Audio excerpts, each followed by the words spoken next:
In questo numero, dai paladini ai giudei, la passione di Gesù rappresentata all'Opera dei Pupi, originale iniziativa dei Fratelli Napoli, maestri pupari di Catania. Portate via di qua queste cose! Non è forse scritto! La mia casa sarà riguardata come casa di preghiera da tutte le genti! Una memoria da non perdere, una memoria fatta di vita e di morte, degli insegnamenti, delle regole, del rito e del mito.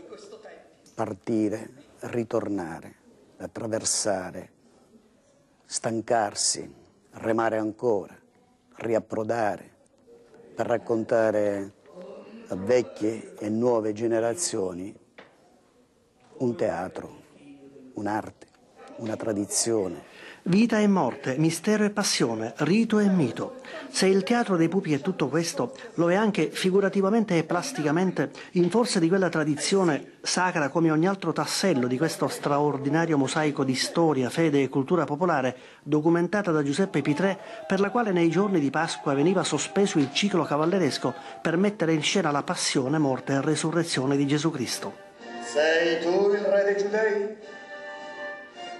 Una tradizione saldamente ancorata ai gesti, anzi alle gesta, una sorta di sacra missione della famiglia Napoli.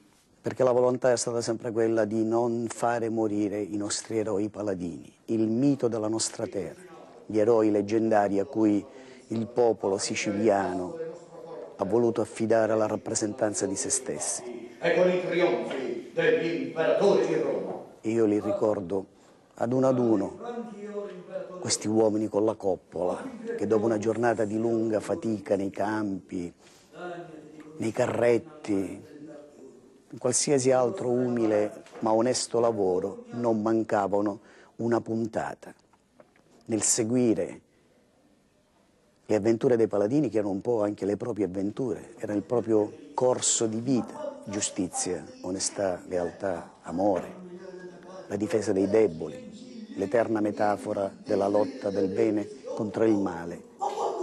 I pupi non venivano visti come tali, come fantocci di legno armati, ma erano uomini palpitanti, passionali, che si scontravano quando si dovevano scontrare, perché il teatro dei pupi, contrariamente a quanti molti accademici hanno scritto, non è un teatro della violenza, è il teatro dell'esistenza. 4 generazioni lungo quasi un secolo, dal fondatore Gaetano Napoli ai suoi 3 figli, Pippo, Rosario e Natale, ai figli di questi, Giuseppe, Salvatore e Fiorenzo, e ancora ai giovanissimi figli di quest'ultimo. Il mio è stato veramente un innamoramento, una passione e sicuramente un destino per continuare nella strada maestra, ma quasi come se una mano divina ti guidasse e ti facesse pensare o dire: a te sarà consegnata questa tradizione. Miei cari, dobbiamo dunque disporci a partire alla volta dell'Italia.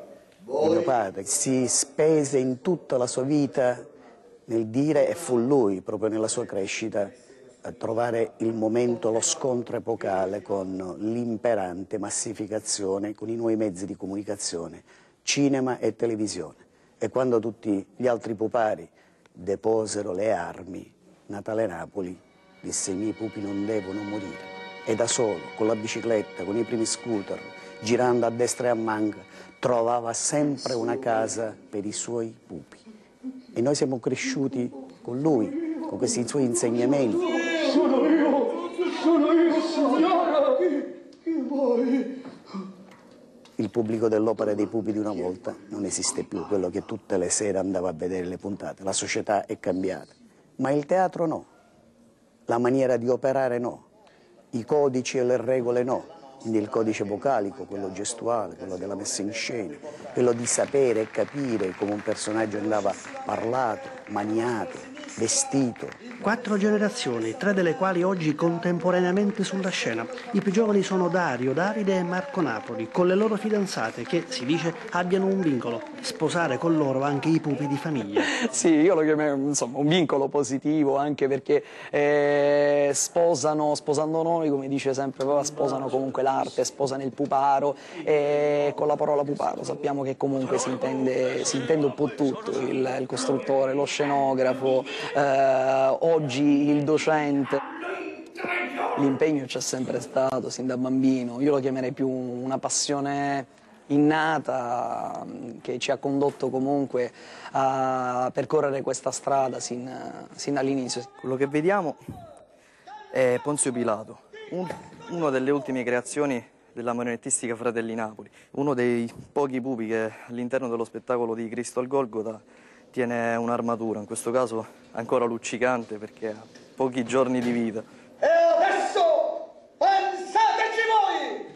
Sarà lui che in una delle scene della sua tribuna chiederà al popolo se bisogna liberare, visto nei giorni di Pasqua era tradizione, usanza, liberare uno dei prigionieri, se liberare Barabba o in questo caso Gesù. La figura più anziana è la madre di Fiorenzo, nonna delle ultime leve, 85 anni di cui 65 trascorsi sul palcoscenico, dove esordì per caso, costretta, unica donna quella sera presente in teatro, a sostituire su due piedi la parlatrice assente. Quando alla fine si sente una voce che si alza, uno, Napoli, posso dirlo in siciliano proprio la cosa, Napoli, Napoli, per caso, dico io, domani, mi sta bene la signora? Dice sì, non andiamo a parlare, qua la signora non deve venire più, o viene sua moglie o non viene moglie. Figlio mio, Gesù, figlio mio,